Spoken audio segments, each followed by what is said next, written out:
দীর্ঘ সময় ধরে ফিলিস্তিন, লেবানন ও সিরিয়ায় চলছে ইসরায়েলি সেনাবাহিনীর আগ্রাসন ও হামলা।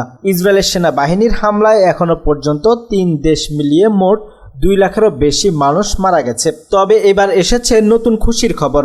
আন্তর্জাতিক গণমাধ্যমের দাবি, অবশেষে ইসরায়েল যুদ্ধবিরতি করতে সম্পূর্ণ প্রস্তুত। যে কোনো চুক্তিতে যুদ্ধবিরতি করতে চায় ইসরায়েল। এছাড়াও আন্তর্জাতিক চাপের মুখে রয়েছে দেশটি।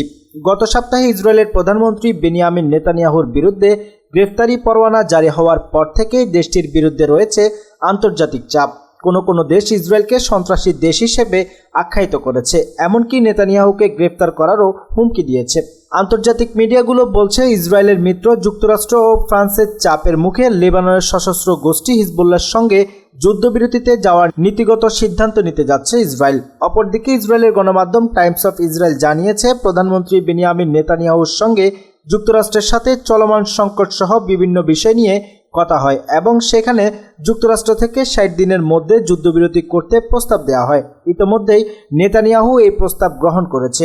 এছাড়া তিনি হিজবুল্লাহর সাথে বৈঠক করার জন্য ইচ্ছে পোষণ করেছেন। খুব শীঘ্রই লেবাননের হিজবুল্লাহর সঙ্গে 60 দিনের যুদ্ধবিরতি করার আদেশ জারি করবেন তিনি। বিভিন্ন গণমাধ্যমের দাবি, বুধবারে এই নির্দেশ জারি করতে যাচ্ছেন বেনিয়ামিন নেতানিয়াহু। তবে এই ঘোষণার মানে এই নয় যে হিজবুল্লাহর সঙ্গে যুদ্ধ শেষ হয়ে যাচ্ছে ইসরায়েলের। গোপন সূত্রে জানা যায়, আন্তর্জাতিক চাপ মোকাবেলার জন্য ইসরায়েলের প্রধানমন্ত্রীর এই সিদ্ধান্ত।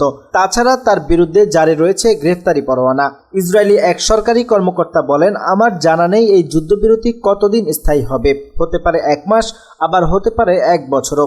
আন্তর্জাতিক গণমাধ্যম রয়টার্স জানিয়েছে, বিদায়ী মার্কিন প্রেসিডেন্ট জো বাইডেন ও ফরাসি প্রেসিডেন্ট ইমানুয়েল মাখোঁ যত দ্রুত সম্ভব যুদ্ধবিরতি চালুর চেষ্টা করছেন। এদিকে গত সপ্তাহে যুক্তরাষ্ট্রের দেয়া যুদ্ধবিরতির প্রস্তাব গ্রহণ করেছে হিজবুল্লাহ ও লেবানন সরকার। কিন্তু 18 নভেম্বর ইসরায়েলের পার্লামেন্টে দেয়া এক বক্তৃতায় নেতানিয়াহু জানান, লেবাননের যুদ্ধবিরতির প্রস্তাব গ্রহণ করা হলেও সুনির্দিষ্ট লক্ষ্য পূরণে অভিযান চালিয়ে যাবে ইসরায়েলি বাহিনী। তবে 22 নভেম্বর গ্রেফতারি পরোয়ানা জারির পর থেকে ইসরায়েলি বাহিনী অতিমাত্রায় হামলা চালাচ্ছে লেবাননে। বিশেষ করে সেপ্টেম্বর থেকে এখন পর্যন্ত লেবাননে যে হামলাগুলো হয়েছে তা পূর্বের হামলার সকল রেকর্ডকে ছাড়িয়ে গেছে।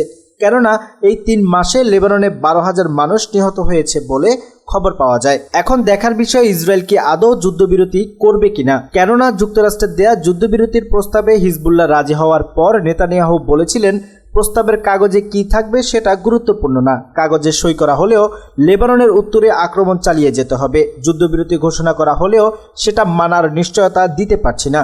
প্রিয় দর্শক, এই বিষয়টি নিয়ে আপনার মূল্যবান মন্তব্য কমেন্টের মাধ্যমে জানিয়ে দিন।